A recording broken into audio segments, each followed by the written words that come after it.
Good evening, ladies and gentlemen. Welcome back to the FrostBytez Gaming Experience, Part 18 of the Pokemon Blue walkthrough. Bunch of trainers to fight. This is essentially Part 1 of, I think, 3 in a long list of not much going on except for fighting a whole slew of trainers because they're just everywhere at this point. This is what I was talking about a couple parts ago, and I said there's just one part in the game that to me feels the slowest of the entirety of Generation 1, and that is this portion right here, because the amount of trainers you have to go against and then keep constantly healing your Pokemon. If they accidentally faint, you gotta take them back to the Pokemon Center, get them all healed up, all that good stuff. It's really painful, and I'm pretty sure some of it could have been less painful if I had just remembered that I could have gotten Fly by now, so that if anything happened, I could have flown back instead of having to ride my bicycle all the way back and back again to go against even more trainers.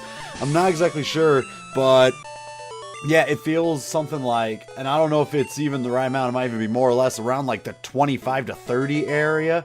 Just the amount of trainers that you fight in a row in this patch of the game is just unnecessary in my opinion. It feels a bit overwhelming. This is the portion where I feel like it's trying to pad a little bit.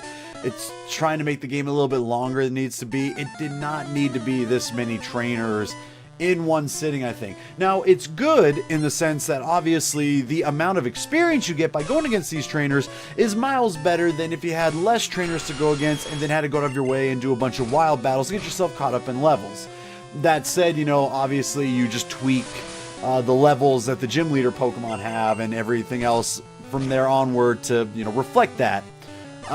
Is it horrible? No, but to me personally, it's a part that really slows down the game. And like I said, this is like part 1 of 3 or so, and even if you count the second half of last part where we started going south of Lavender Town going on route number 12, then you know, then you can really call it about a 4-part ordeal, I believe. And I think one of these even spans up to 20 parts. This one's not too bad. It's about 12 parts long.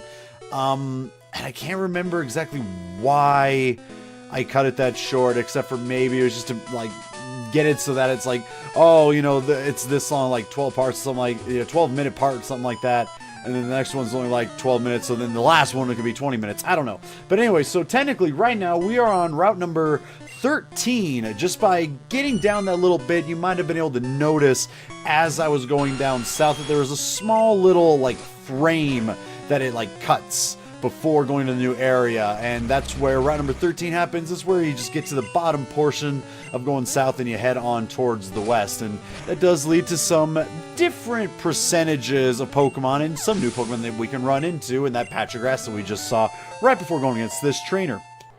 If you are playing the red and blue version, you have a 30% chance to run into a Pidgey, 20% chance to run into a Venonat, and a 5% chance to run into a Ditto. If you're playing the red version, you then have a 40% chance of running into an Oddish and a 5% chance with a Gloom. Blue version, 40% chance of a Bellsprout with a 5% chance of a Weepinbell. If you are playing the yellow version, 10% chance you're going to run into a Pidgey, 15% chance for a Pidgeotto, 35% chance for an Oddish, 5% chance for a Gloom, 25% chance for a Bellsprout, 5% chance for a Weepinbell, and 5% chance for a Farfetch'd.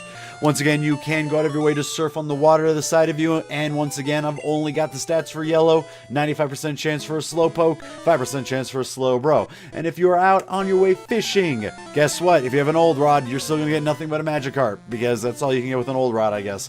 If you have the good rod, which we just finished picking up, 50% chance to catch yourself a Poliwag, and a 50% chance you're going to catch yourself a Goldeen. Super Rod in the red and blue versions, 25% chance to catch a Tentacool, 25% chance for a Krabby, 25% chance for a Goldeen, and 25% chance for a Magikarp. If you're playing the yellow version, the Super Rod gives you a 20% chance for a Tentacool, 70% chance for a Horsea, and 10% chance for a Seadra. So there you go. Biggest difference from what I remember when doing the stats last time, which is, you know, admittedly a couple days ago, Ditto is the one that really jumps out at me. I had actually thought that Ditto was only catchable in the Pokemon Mansion later on in the game. I did not know that you could actually catch yourself a Ditto this early. And it's red-blue only. The yellow version, you have no chance of running into him. Only 5% chance, obviously, but once again, I had thought the whole entire time that it was only catchable in the mansion, so again, learn something new every day, and I really wish that I knew percentages of what you could run into while surfing on the water, but for whatever reason, Bulbapedia's only given me yellow and nothing on the red-blue versions. And you'd think I'd learn by now about that, except for the fact that once again, a lot of these times I'm doing the, the audio portions of it days after one another, and my brain can only memorize so many things. You guys should know that. You've watched the channel long enough, some of you, that I misremember things all the time because my memory is really, really bad, unfortunately. So yeah, I do not remember. I keep forgetting to tell myself that, hey, the surfing is only for yellow. You don't know what red and blue is, and it'd probably be best to look into that. And actually right now, I'm going to go ahead and take a look into that. So let's take a look. We got route number 13, Kanto region. But let's take a look at Cerebi instead and see if it gives us better stats. Let's see what we got here. So, standard surfing. This is our Gold, Soul, Silver versions and whatnot. I am trying to find... I am unfortunately... Oh boy. I am not... Let's see here. Kanto route number 13. Is this just for Pokemon Red Blue? Ah, it is. Fantastic. Alrighty. Taking a look. So there's just the standard wild. There's the fishing. Good rod, super rod. Gone through all of that. But it doesn't show anything for surfing. Why is that? Why is that none of the, like, online deals... Why did none of them have stats for what you can run into while surfing? Interesting. I don't know. Maybe I gotta do something about it. Maybe I need to create another Pokemon website that goes out of the way of the percentages of every single thing. That, of course, would mean that I have to really go out of my way to figure out the percentages myself. And I don't feel like doing that. And it's probably in some kind of, guidebook or something like that that flat out tells you the percentage numbers. So, yeah. I don't know why I'm having such a hard time trying to find them online. Don't really know. I guess they just forgot that surfing was a thing. I don't know. Very interesting. But anyways, aside from that, so one thing that I am hoping to get sometime in the future. So I've been talking with you guys about what I'm planning to do Pokemon-wise. It seems like right now the next Pokemon game that we'll be looking to do will be Pokemon Emerald, full walkthrough, all of that. I'm not 100% sure if I'm going to do that live or not. I generally like trying to just get everything separately and doing the audio commentary later. And I don't know how much more interesting live commentary would be in comparison. It would probably just be a lot of me going like, don't faint, or no, or something like that. And I feel like that's something that's best suited for something like a Nuzlocke challenge, or for when I do get to Gen 4 and playing that game for the first time ever. I think it would just fit better there. Anyway, so I don't know there, but I am going to be looking to finally get myself, after a really long time of going without one, a means of being able to hook up my consoles to my computer so I'll be able to record them through use of, right now it's looking like an Elgato is what I'm going to be looking to get. I've been reading such great reviews on it. It seems to be what people mostly look to using, so I'm probably going to jump in the same deal unless, sometime between now and when I actually get it, something else comes out that's considered better.